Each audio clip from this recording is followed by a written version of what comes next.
नमस्कार दोस्तों, हिंदू धर्म में आप लोगों का बहुत बहुत स्वागत है। हमारे शास्त्रों में पिंडदान का बहुत अधिक महत्व बताया गया है।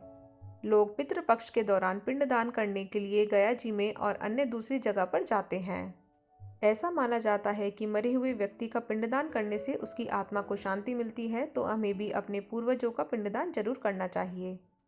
वाल्मीकि रामायण में सीता माता द्वारा पिंडदान देकर राजा दशरथ की आत्मा को मोक्ष मिलने का प्रसंग आता है।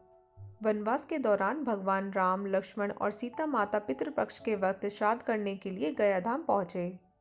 वहां ब्राह्मण द्वारा बताए श्राद्ध कर्म के लिए आवश्यक सामग्री जुटाने हेतु श्री राम और लक्ष्मण नगर की ओर चल दिए। ब्राह्मण देव ने माता सीता से आग्रह किया कि पिंडदान का समय निकलता जा रहा है। यह सुनकर सीता जी की व्यग्रता भी बढ़ती जा रही थी, क्योंकि श्री राम और लक्ष्मण अभी नहीं लौटे थे। इसी उपरांत दशरथ जी की आत्मा ने उन्हें आभास कराया कि पिंडदान का वक्त बीता जा रहा है। यह जानकर माता सीता असमंजस में पड़ गईं।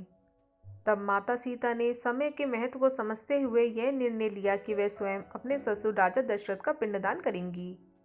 उन्होंने फल्गु नदी के साथ साथ वहां उपस्थित वट वृक्ष, कौआ, तुलसी, ब्राह्मण और गाय को साक्षी मानकर स्वर्गीय राजा दशरथ का पिंडदान किया। इस क्रिया के उपरांत जैसे ही उन्होंने हाथ जोड़कर प्रार्थना की, तो राजा दशरथ ने माता सीता का पिंडदान स्वीकार किया।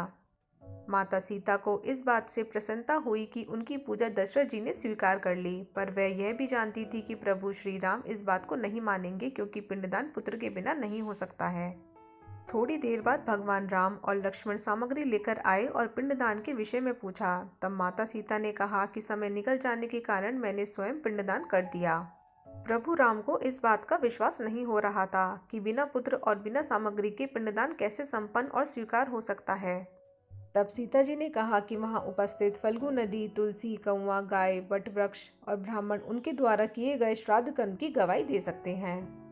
भगवान राम ने जब इन सब से पिंडदान किए जाने की बात सच है या नहीं यह पूछा, तब फल्गु नदी, गाय, कौआ, तुलसी और ब्राह्मण पांचों ने प्रभु राम का क्रोध देखकर झूठ बोल दिया कि सीता माता ने कोई पिंडदान नहीं किया। सिर्फ वट वृक्ष ने सत्य कहा कि माता सीता ने सबको साक्षी रखकर विधि पूर्वक राजा दशरथ का पिंडदान किया। पांचों साक्षी द्वारा झूठ बोलने पर माता सीता ने क्रोधित होकर उन्हें आजीवन श्राप दिया। वहीं सच बोलने पर माता सीता ने वट वृक्ष को आशीर्वाद दिया कि उसे लंबी आयु प्राप्त होगी और वह दूसरों को छाया प्रदान करेगा तथा पतिव्रता स्त्री उसका स्मरण करके अपने पति की दीर्घायु की कामना करेगी। तो दोस्तों, अगर आप लोगों को मेरा ये वीडियो थोड़ा सा भी हेल्पफुल लगा हो तो इसे लाइक और शेयर करना ना भूलिएगा और मेरे चैनल को सब्सक्राइब ज़रूर कीजिएगा। धन्यवाद।